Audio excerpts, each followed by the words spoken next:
So, moving now to the last part of the conference, which will be concluded by bringing in a broader perspective on pathways to achieve a safe European research era, including developments under the ERA Action 5 on inclusive gender equality implementation, as well as a Spanish initiative taken within the Spanish Presidency of the EU to develop a certification system on victim-centered protection and advances in ending gender-based violence in Spain.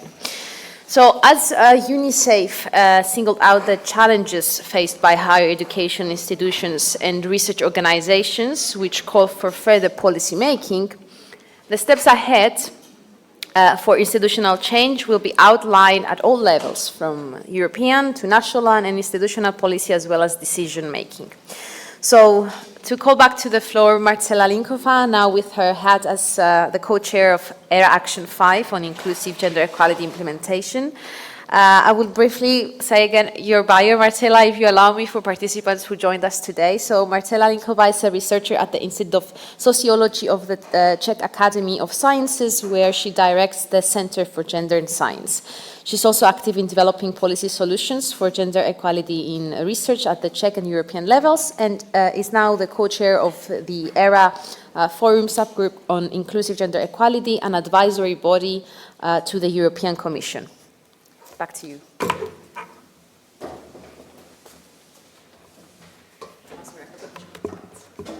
can do it from here. Because it's not working, so. Okay. Sorry. There we are. So this. Excellent. So good afternoon, everyone. I'm really happy that we have made it to the very end. I'm really happy that you have stuck with us, and we can now approach the closing. So yes, I will be speaking as the member state co-chair of the ERA Forum subgroup on inclusive gender equality. And UniSAFE is coming to a close, not only now with the conference, but in January, the entire project. And I think that from what we've been hearing these 2 past days, it's clear that we have created, or UniSAFE has created, not only a huge wealth of research findings that are building the evidence base for the future, but, and perhaps more importantly, UniSAFE has started to shape the realities through which and in which we tackle gender-based violence, gender plus inequity and discrimination. And with these tools, we all can, as a community, continue to do this. So these results and outputs are already proving extremely useful at the EU level policymaking, as I hope you will be seeing very soon. So with my closing statement, I want to reflect on the history and present developments of EU policy on gender-based violence, but also address care as the underlying feature of our common endeavors. So I will start by stressing that it has taken incredible 20 plus years to get us where we are today in the EU. And what we have is fragile. When we look at the history of EU policy for research and innovation, we can see that up until 2000, it has basically been gender blind for the most part. And we are seeing really uneven development since the 2000. The momentum has been growing since 2019, and we really need to make sure that what happens next year and the years after does not mirror what happened in 2007. After the initial surge in activity, because we have been there, we know what happened.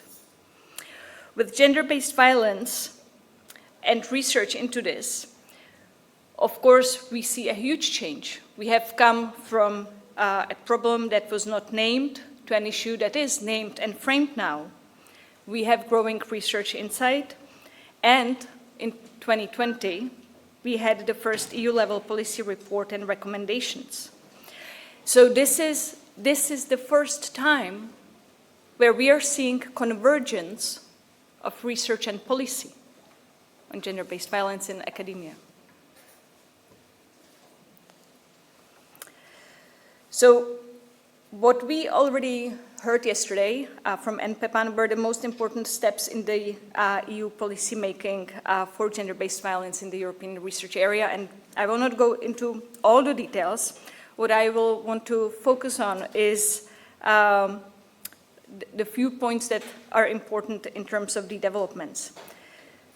So as was stated in 2020, we had the first report in the ERAC Standing Working Group on Gender in Research and Innovation led by Sweden.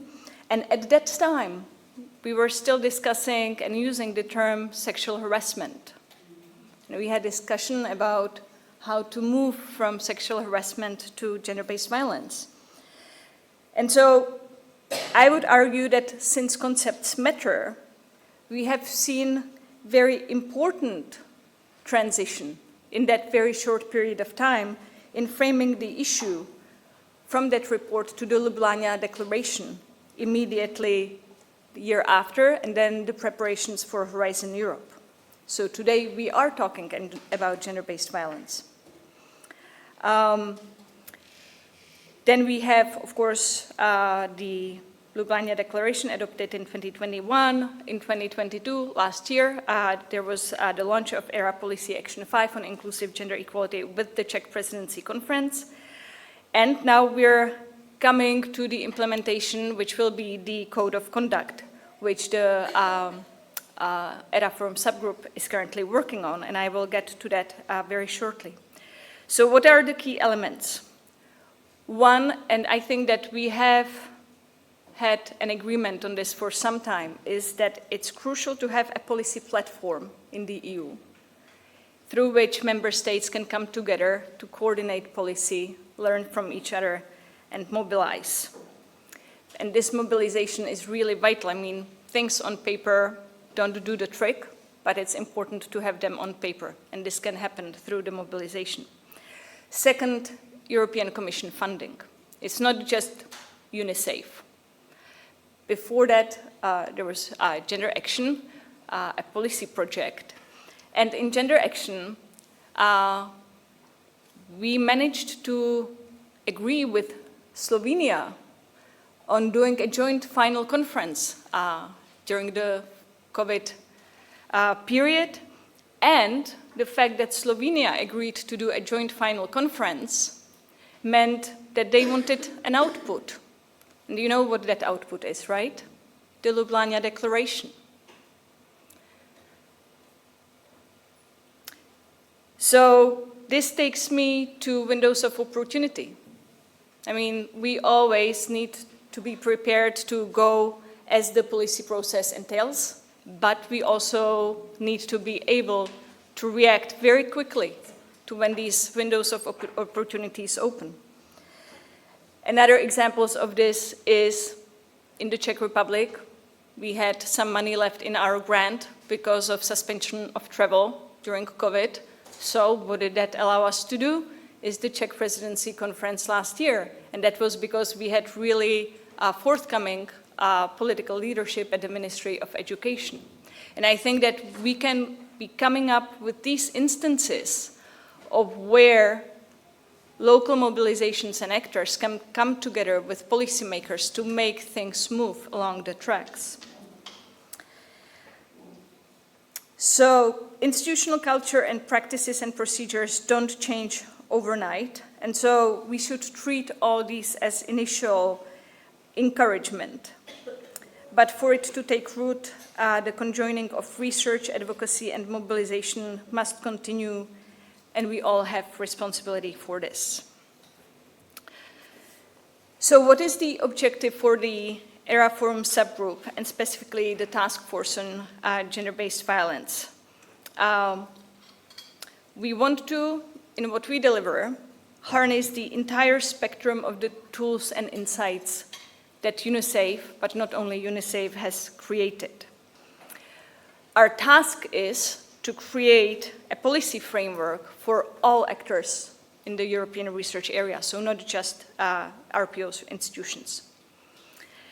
And what we will be building on and what will be reflected, must be reflected, is the fact that gender-based violence is an issue that stems from unequal power relations in higher education and research, as well as more broadly in society.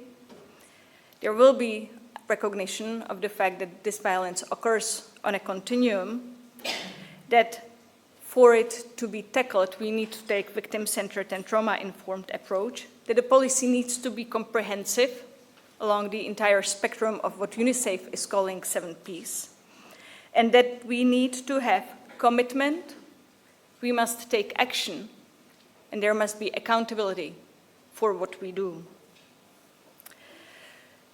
So the code of conduct, in the mind of me and my colleagues, should signal for the EU an agreement on minimum but ambitious standards to start building together safe academic environments where coordination across the member states will occur.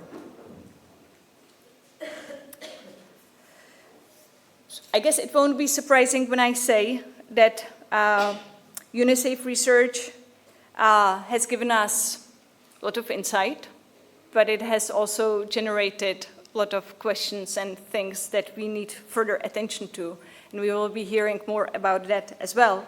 But I want to touch on a few of these issues of unfinished business as well.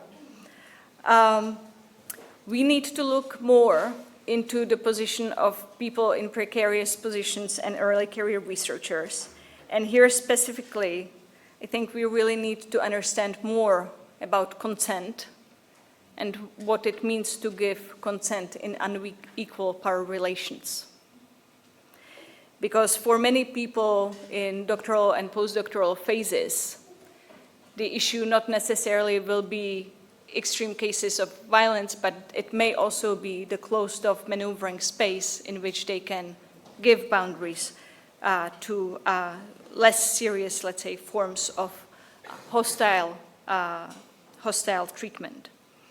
We also need to look into how to ensure non-repetition, accountability, and second chances. I'm really intent on second chances. I think that second chances are really important because we all make mistakes and we need to learn from mistakes. So we need more research into how this happens. And it harkens also back to what Vilana was saying in the morning with how to motivate people to report and how to create situations where institutions and academic communities and individuals can move on. Because I think that the ability to move on is a vital component of overcoming trauma as well as guilt. And we are talking about trauma and guilt. And part of this moving must be not only the dignity and respect, but also the ability to own one's errors and transparency about this. And the last point I want to make is that we need further research into how currently people are selected for leadership roles and have a discussion in the academic community how to change this. Because often we see in leadership positions people who are either the lowest common denominator and everyone can agree on them so they don't make anyone angry, or it's the people who are hungry for power. But very rarely or less frequently, we see people who really approach leadership positions in terms of serving the community and taking lead on changing the culture of that community. And we really need to start thinking about how this can be supported. And of course, the issue of who goes and whether people with vision for change can get to leadership positions is tied to the first issue, because research and higher education institutions are extremely conservative. So all these issues that I'm mentioning are affective, are about emotions. So from this, it follows that technical, individualized solutions are not enough.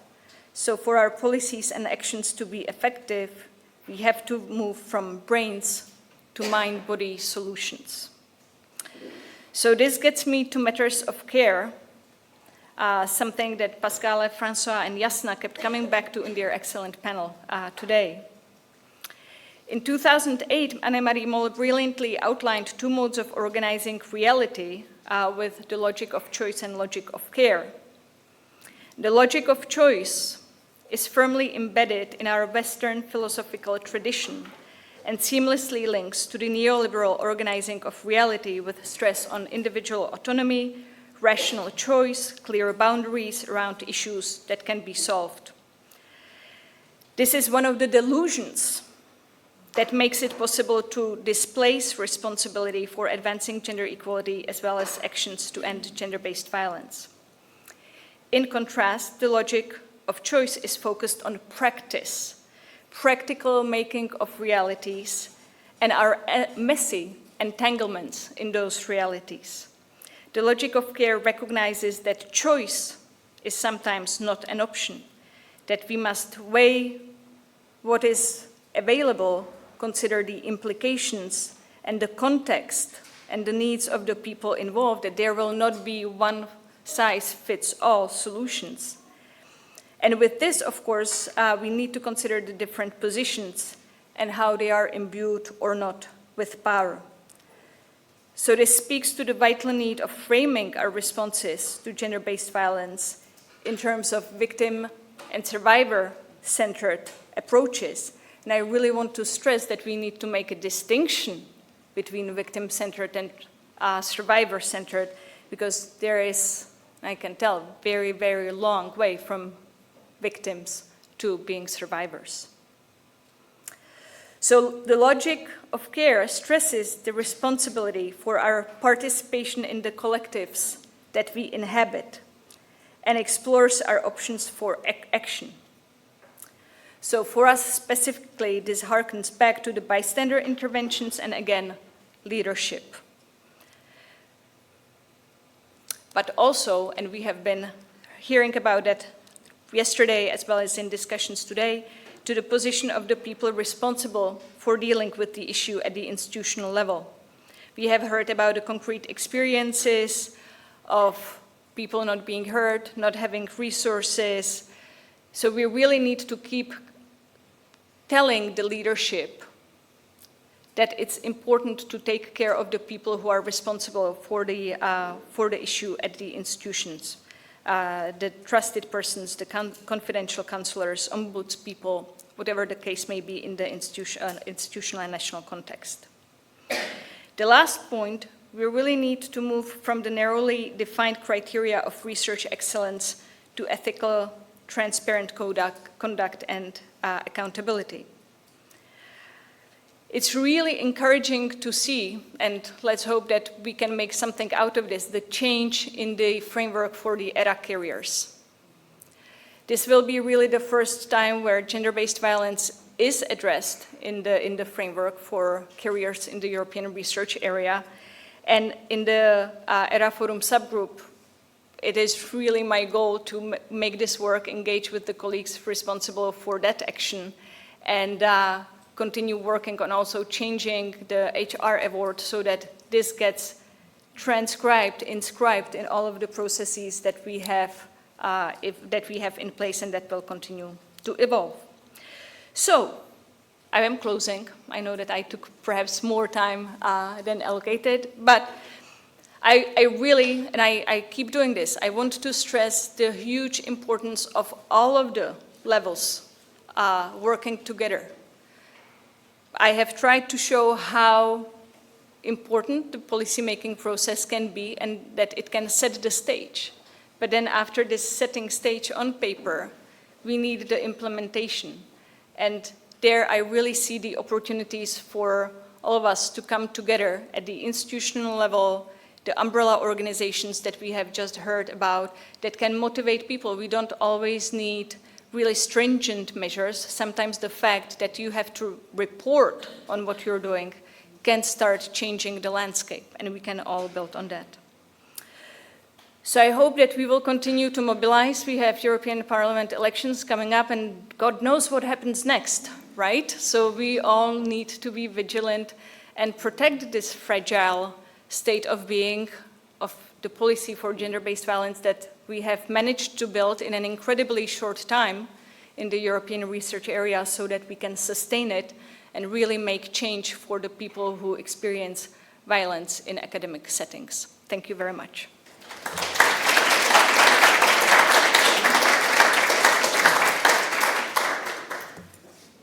Many thanks, Marcela. Would now like to invite Silvia Rueda Pascual. So Silvia is an informatics engineer with a PhD in computer science engineering from the University of Valencia. She is currently advisory member in the cabinet of the Minister and Director of the Women and Science Unit in the Ministry of Science and Innovation in Spain. And now Ministry of Science, Innovation and Universities in Spain. She is also, and she has also been responsible for STEM UV with the Vice Rector's Office for Equality, Diversity and Sustainability of the UV, Director of the Chair for Digital Gender Gap, and coordinator of the Girls for STEM project, which aimed at promoting STEM vocations, especially among girls. In 2022, she received the Sapiens Academic Award from the Official College of Computer Engineering of the Valencian community for her work in favor of gender equality in the STEM ICT sector. We're very pleased to have you. On to you.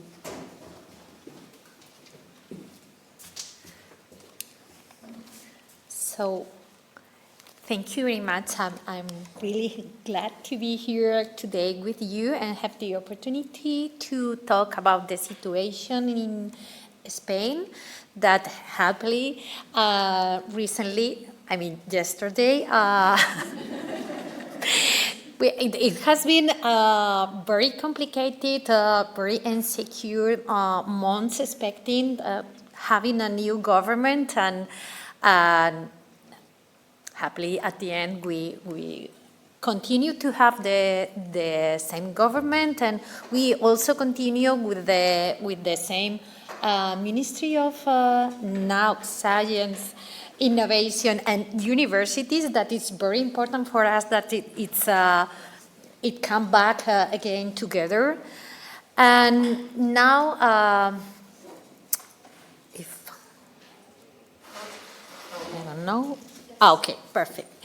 I would like to make a global vision about our last steps in Spain and what are we working now.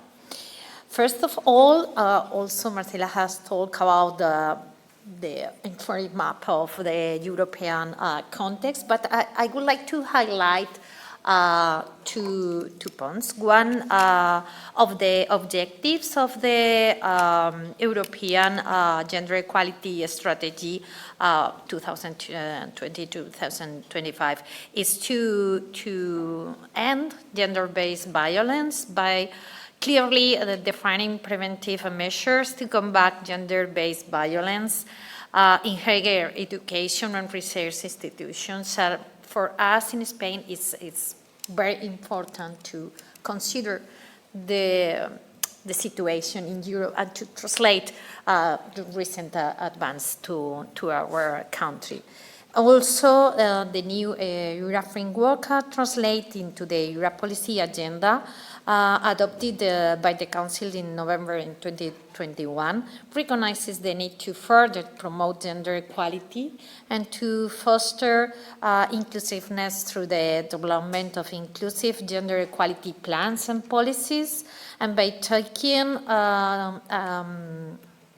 tackling a core and underestimated issue that affects women researchers, and particularly young women researchers, that is gender-based violence, including sexual harassment.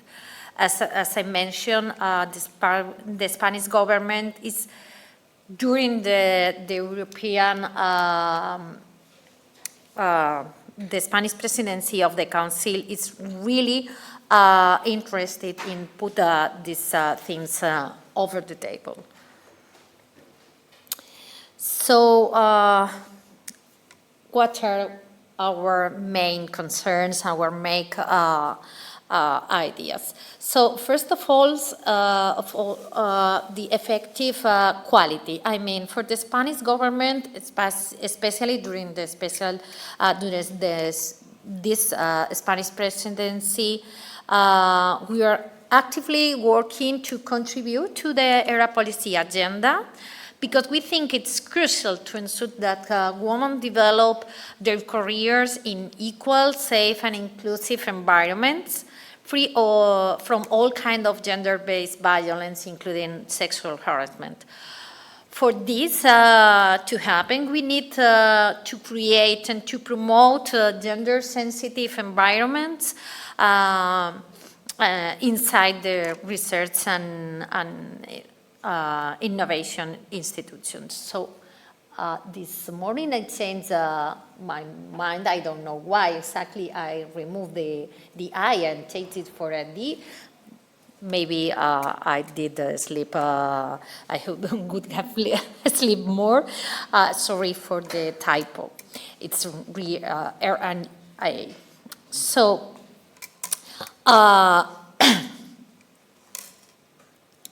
here,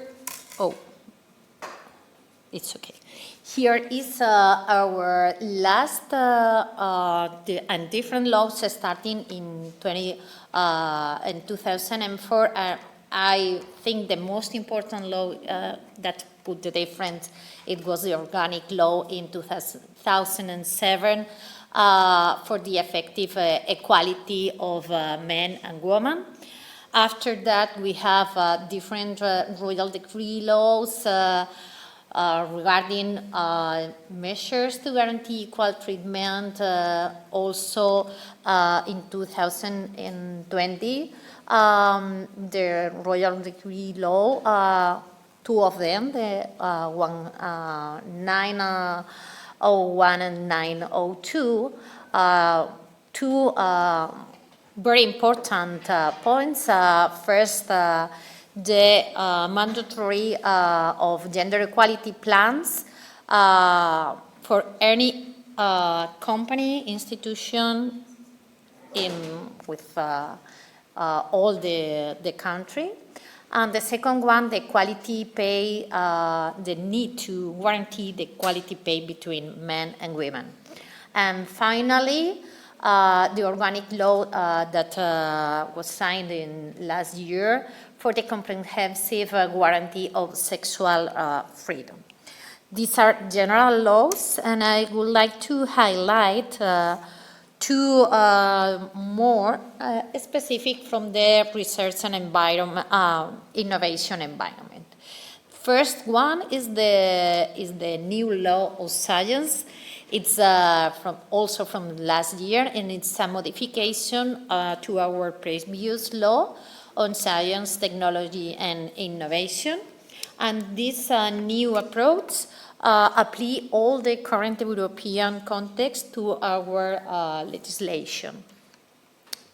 So, first of all, it supposes an integration of gender perspective transversally into all the STI policies, and with specific measures to move towards actual and effective gender equality in research and innovation.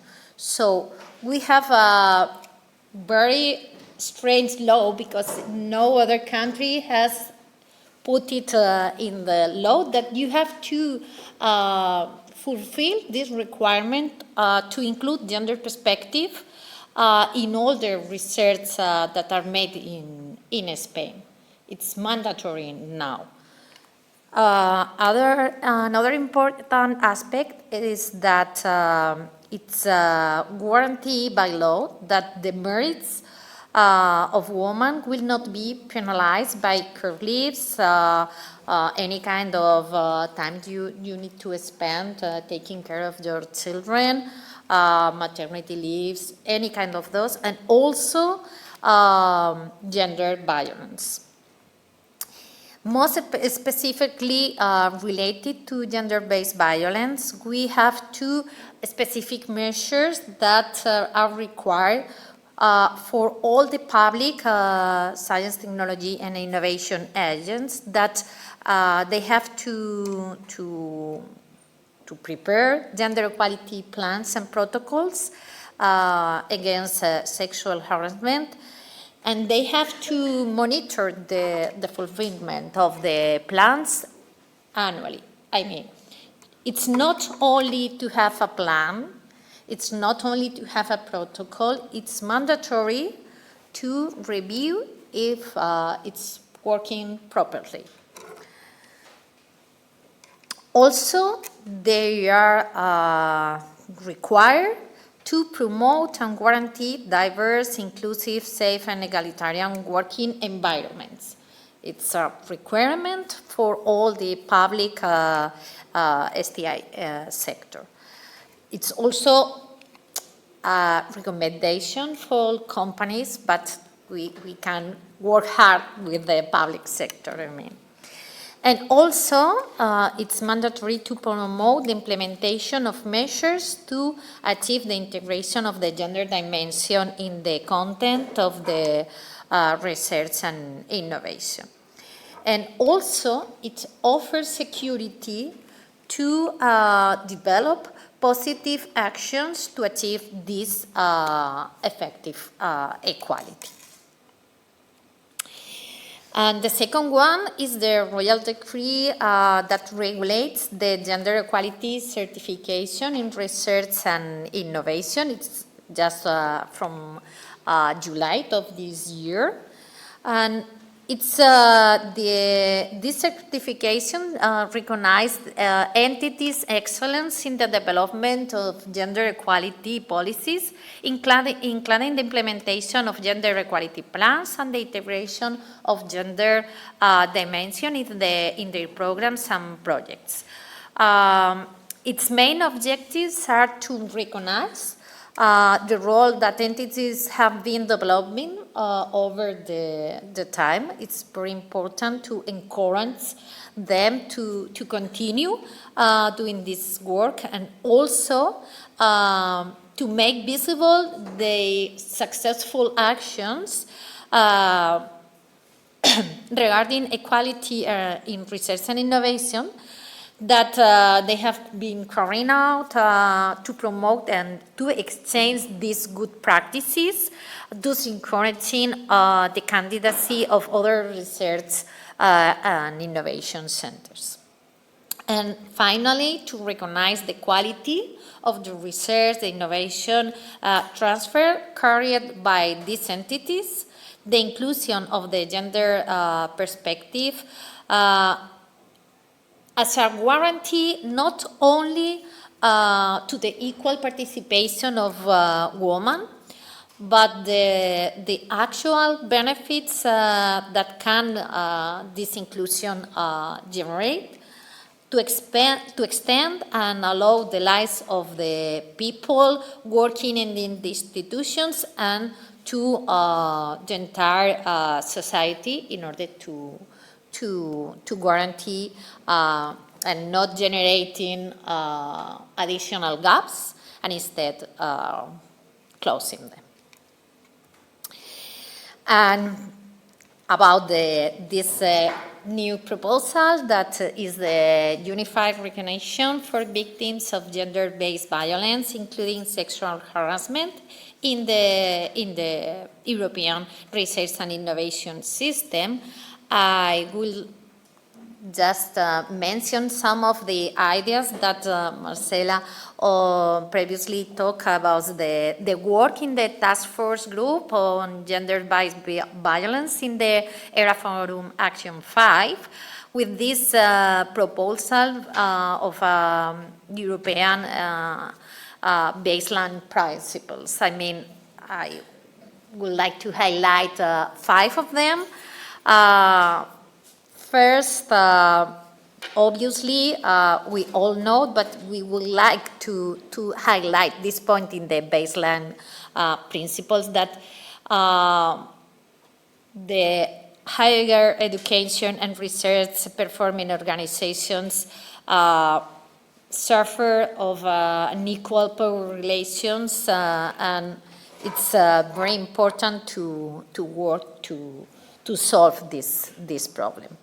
Also, the experience of gender-based violence is a continuum of violence and abuse, and it's very, very important to adopt a victim and survivor-centered, trauma-informed approach to address all forms of gender-based violence. I mean, first of all, we need to recognize that you are a victim to become a survivor, and it's quite the idea of the proposal.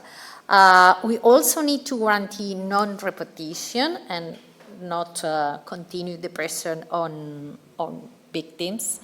And finally, I will highlight the importance of ensuring that institutions provide mechanisms to handle cases and implement restorative measures for victims in order to become survivors. It's very, very important.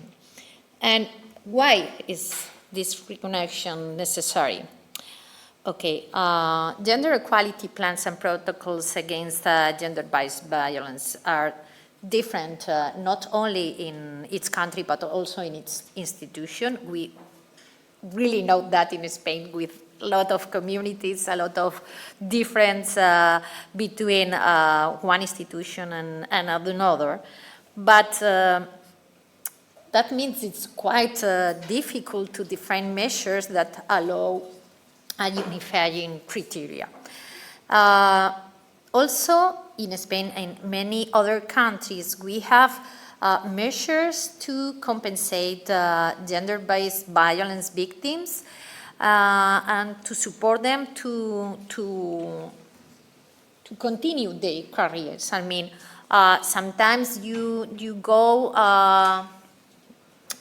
to a new research center and you become a victim of gender-based violence, and then there are many opportunities to let you continue your career, as for instance, increasing 1 year to finish your PhD. I mean, these measures are different in any research center or institution, but we need to guarantee that women can access to these measures. More important, we know that many cases of violence do not end in complaints. But even though victims need to guarantee the rights, so we need that survivors do not need to reprove their condition as a victim. If they have developed and participate in a protocol that ends saying, okay, you have suffered sexual harassment, and then what happened?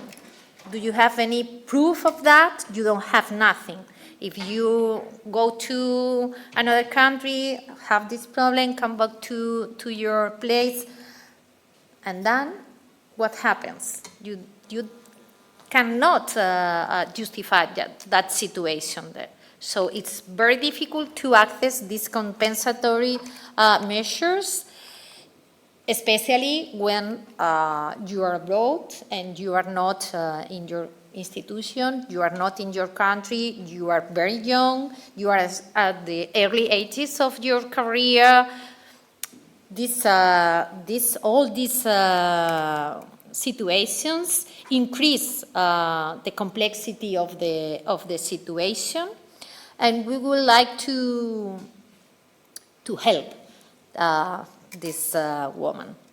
So the objective of this proposal is to facilitate this woman to get a common certification and to improve the protection for the victims and allow them to become survivors, in line with a zero-tolerance approach gender-based violence in the area forum. So our plan is to, with RPOs, activate their harassment protocols. Then they will have to automatically provide this kind of certificate to the victims without them having to make any additional request. And with this unified recognition, victims of gender-based violence would be able to access these compensatory measures defined at European level with any other additional requirement, and then it will be easier for all of them. So how are we planning to develop that? So first, the moment we openly talk about this procedure is today. So happily presenting the area to the UniSAFE project. And we talk about that recognition indeed during last presentation of the Euroforum Action 5 Task Force on Gender-Based Violence last 14th of November. And our plan is to co-design the terms of this recognition during the first term on 2024. And finally, during the Gender Action Plus Consortium meeting that will be taking place in Madrid next June, we could present the recognition in that moment. We plan to it to be a co-design process, including those two different procedures. I mean, we need to design how the certification will be developed, and we need to discuss in what forums and how we promote it. And also, of course, we need to discuss about how member states, associate countries will be adopting the certification. And this is all about the certification, the unified certification end-to-end. I would like to say that we can change this situation, but only if we work together. So it's very important the collaborative work of inside the ERA forum in the area, and also the European Commission commitment to define clear, effective, and guaranteeing protocols. But obviously, we need RPOs to guarantee the actual and effective implementation of those protocols. So that's all for my part. Thank you very much.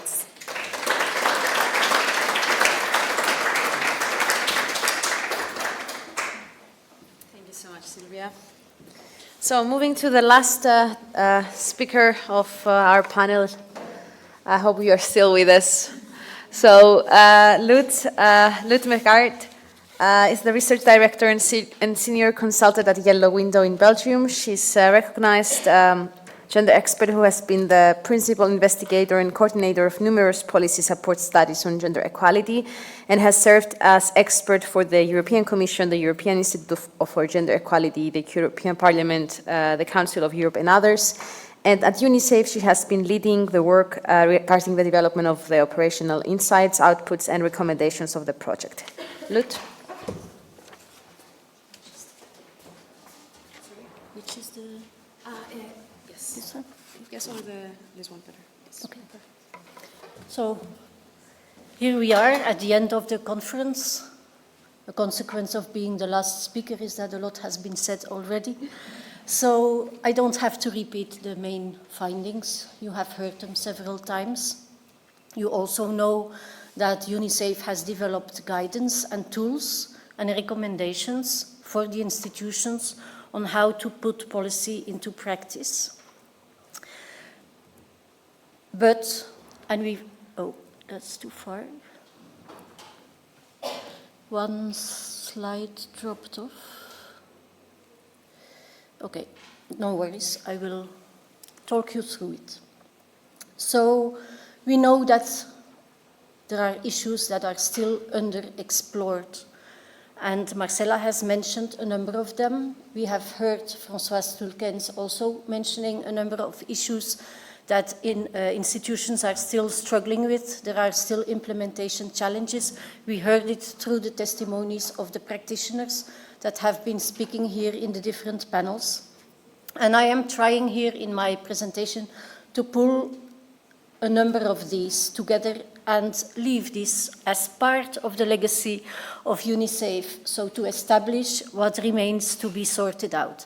So we would like these issues to be further explored so that principles of good practice can be established also for these issues on which implementation challenges remain. We know there is underreporting by victims and by bystanders.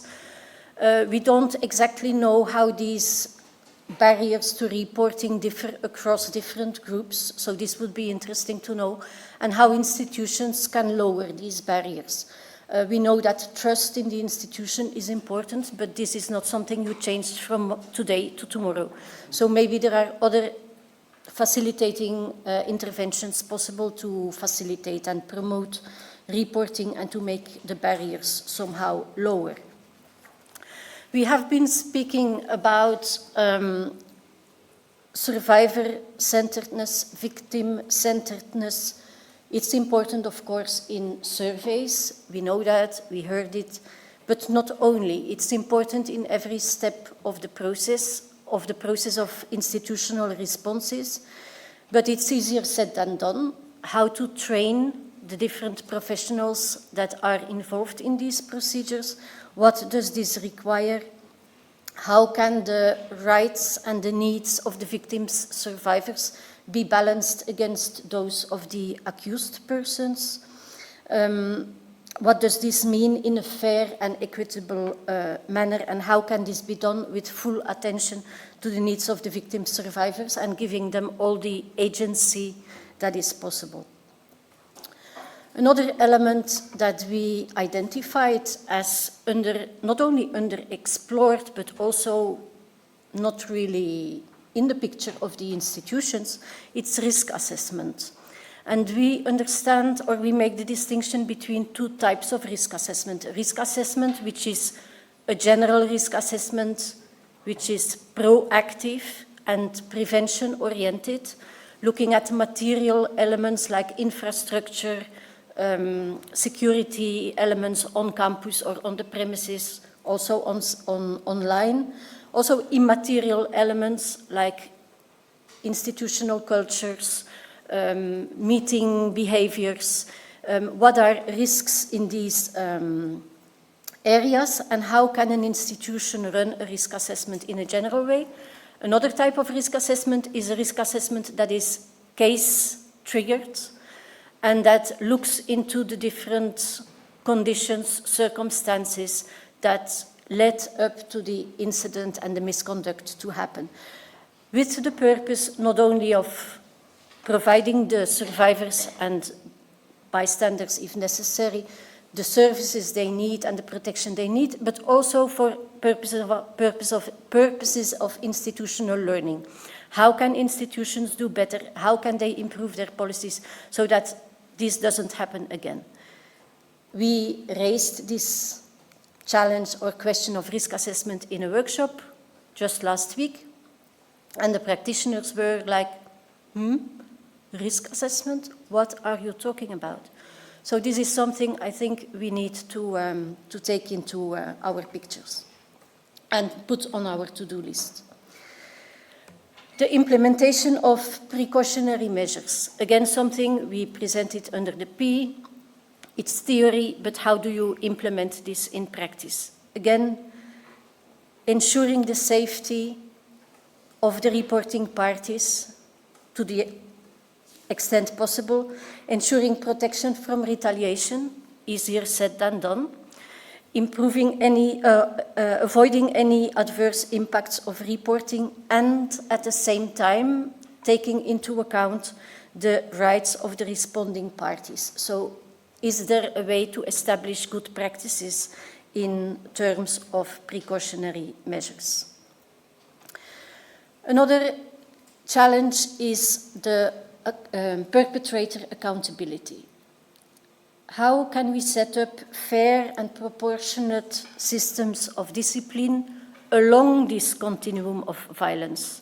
So not only sanctioning when things have escalated, but also correcting milder misbehavior and doing that in a way that takes into account the rights and the needs of all persons involved. And we heard an example today from François Xavier. Ideally, such interventions can also be educational and restorative. And now I can go to the next slide. Monitoring and evaluation of the effectiveness of institutional policies. Yes, we heard it yesterday, even in an advanced country like Ireland, this remains something that is insufficiently addressed. We know that low numbers of reports do not mean that the policies are working.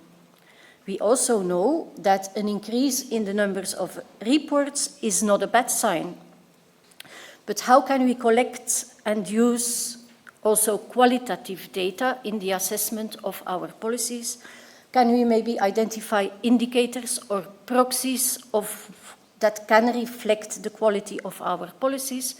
We have heard yesterday from our keynote speaker that the assignment of resources is a good indicator. We heard in one of our workshops that the speediness of the institutional responses is also a good indicator of quality of the seriousness of the institution about the issue. But this definitely needs further exploration. We have also the question how formal and informal reporting mechanisms can complement and strengthen each other. And when talking about informal reporting mechanisms, we include confidential and even anonymous reporting mechanisms. How can these be put in place in a way that the quality is ensured, that information is collected in a consistent and systematic way, that any learnings can be extracted from the information that is collected for the purposes of institutional learning, while respecting GDPR and privacy issues. These are all challenges that deserve further work and potentially action research.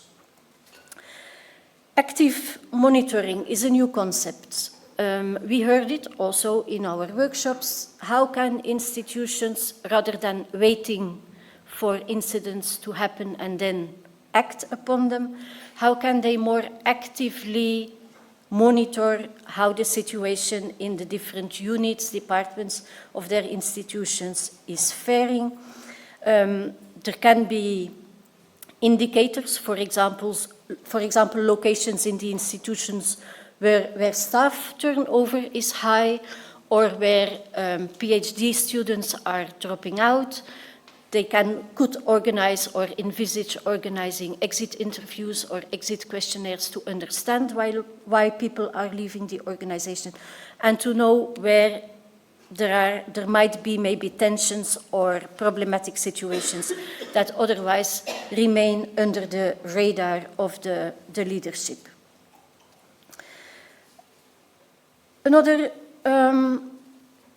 challenge is the situation of crisis. When, and we have heard it here too in the last 2 days, when a victim contacts the media, when a case hits the media, there is a bomb that explodes in the institution.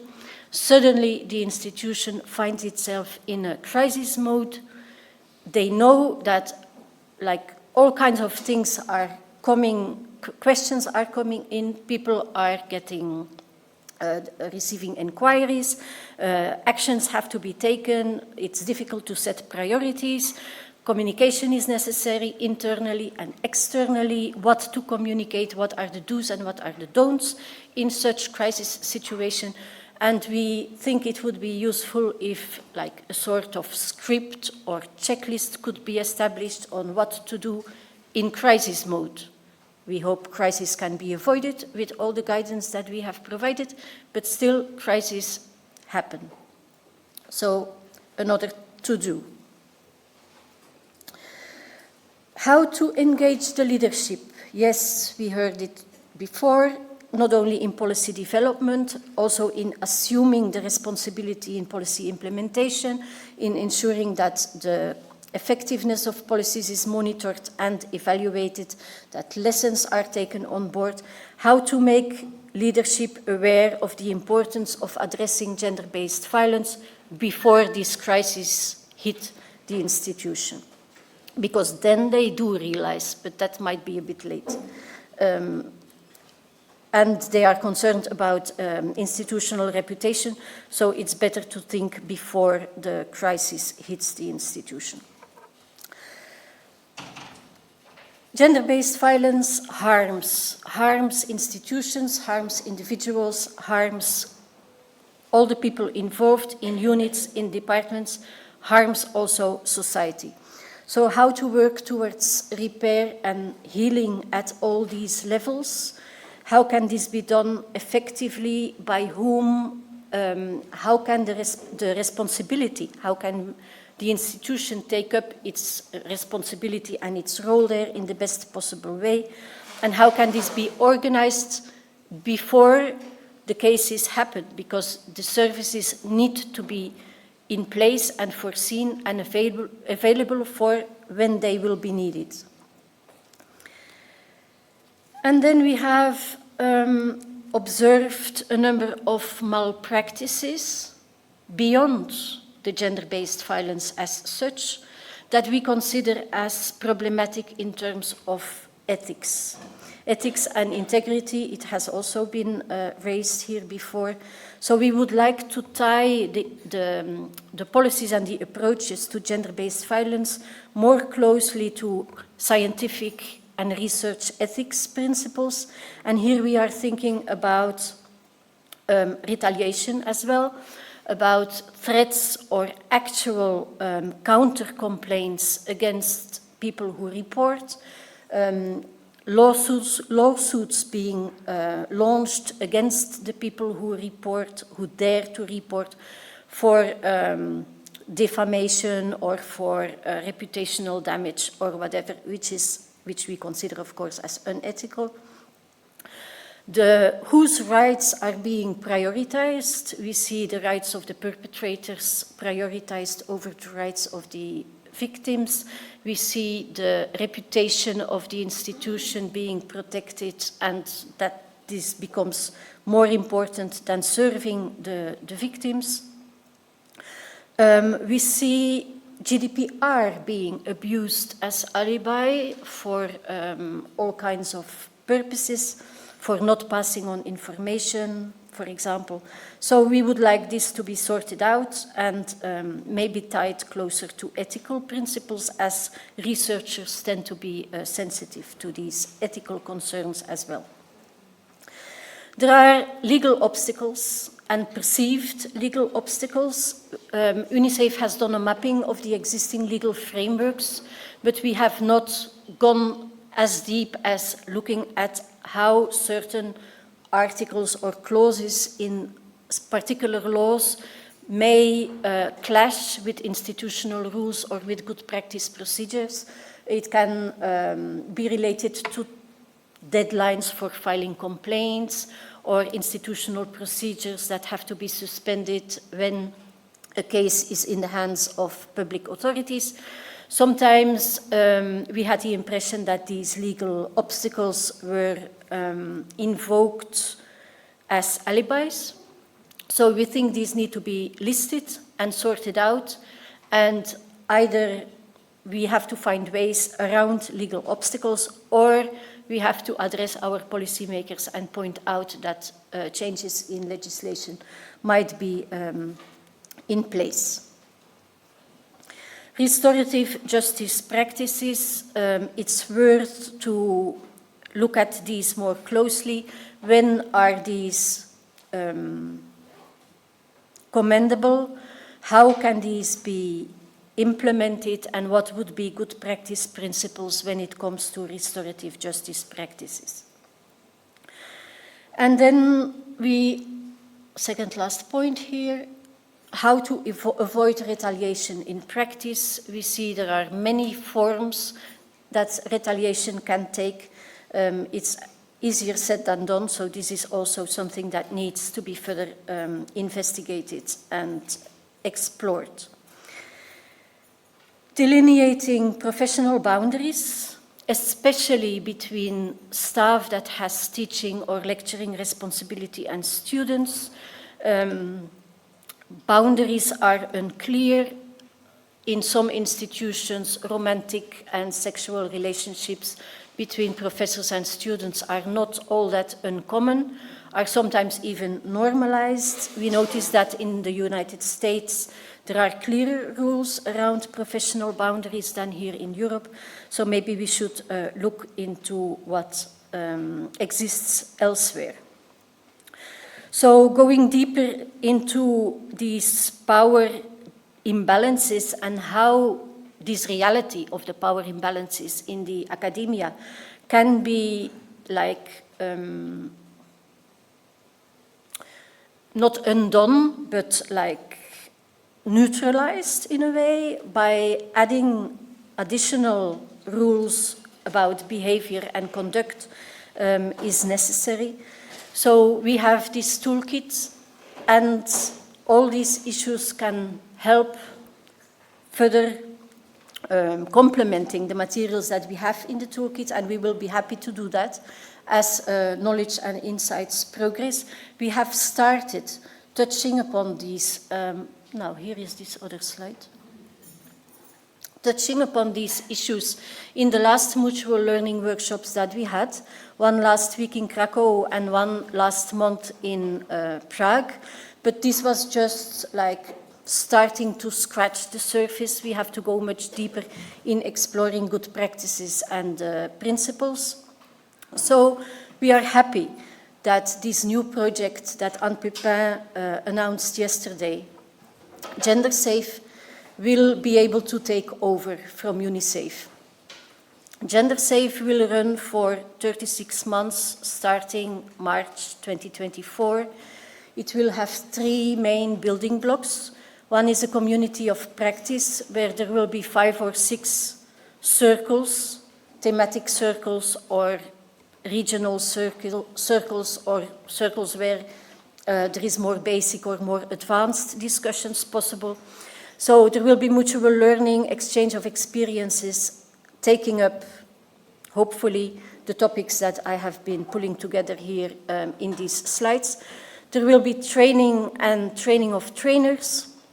There will also be development and implementation of mechanisms for monitoring and evaluation at the institutional level and at the level of member states and the EU. Clearly, this is the responsibility of the entire community, research and innovation community at all levels. So the further knowledge and has to be built, the practice has to be supported. It's a common shared challenge. We're not in this together. We're not in this alone. We are in this together. And so let's also support each other and do it jointly. Thank you.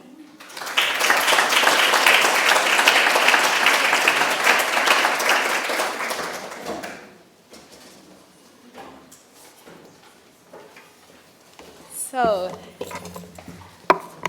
as we draw to the conclusion, we want to take a moment to express our heartfelt gratitude to each one of you who joined this conference, either in person or online. We also wish to extend our thanks to the rector and the entire team of University of Namur for their collaboration and willingness to host this event here at their premises, but we also want to provide a big thanks to Julie Francois for her patience and helpfulness. So we also I would like to thank our esteemed speakers and panelists for sharing their expertise and experience, as well as the UniSAFE consortium partners for making this project a reality. It may have not been mentioned before, but the project has consciously given space to early career researchers and supported them in their career progression within the project. Therefore, we are very proud of all of their achievements and success, and we would like to particularly specifically thank them for their enthusiastic involvement. So thanks a lot to the organizations who were involved in UniSAFE's activities and form a community, which we hope will go beyond the project's lifetime.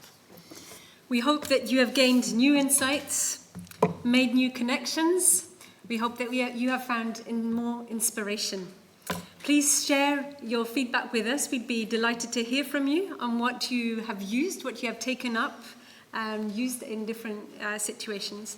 And yes, let's aim for universities and research organizations that are safe, where all forms of violence are recognized by staff and by students, where policies are not only in place, but also implemented, monitored, and evaluated, and where no form of violence whatsoever is tolerated. Let's carry on the change, not just in words, as one of our speakers said yesterday, but also in action. Thank you all for coming. Wishing you all the best and hope to see you soon. Thank you.